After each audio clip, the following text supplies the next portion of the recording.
વાત કરીએ રાજકોટની તો સોની બજારમાં 1 કરોડ રૂપિયાના સોનાની ચોરીની ઘટના બની છે। શ્રી હરિ ઓર્નામેન્ટ પેઢીમાંથી સોનું લઈને બંગાળી કારીગર રફુ ચક્કર થઈ ગયો। 1 મહિના પહેલા થયેલી ચોરીમાં આજે ફરિયાદ નોંધાઈ। દુકાનમાંથી બોર્ડ ગાયબ, પેઢીને પણ તાળા લાગ્યા છે। સોની વેપારી તરુણ પાટડિયાએ સમગ્ર મામલે ફરિયાદ નોંધાવી છે।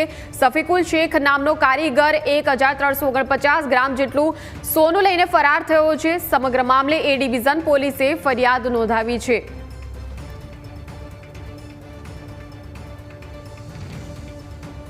બજારમાં બંગાળી કારીગરે ફરી તેના લખણ ઝળકાવ્યા છે। હું તમને દ્રશ્ય બતાવીશ સોની બજારના, જ્યાં શ્રી હરિ ઓર્નામેન્ટ્સ પેઢીમાંથી 1 કરોડ રૂપિયાનું સોનું લઈને બંગાળી કારીગર ફરાર થયો છે। આ ઘટના તો 1 મહિના પહેલાની છે, પરંતુ માલિક હવે 1 મહિના પછી ઘોર નિંદ્રામાંથી જાગ્યો અને એને યાદ આવ્યું કે મારે તો ફરિયાદ કરવી જોઈએ। એ ડિવિઝન પોલીસ સ્ટેશનમાં તેને ફરિયાદ નોંધાવી।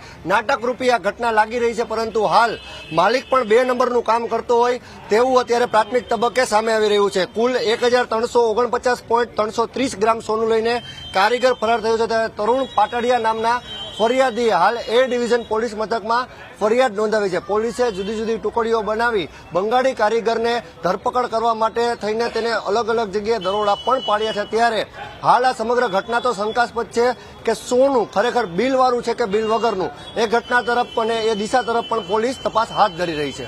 એમના પસંદ ભાઈ ત્રિવેદી સાથે ઋષિ દવે, ન્યૂઝ કેપિટલ, રાજકોટ।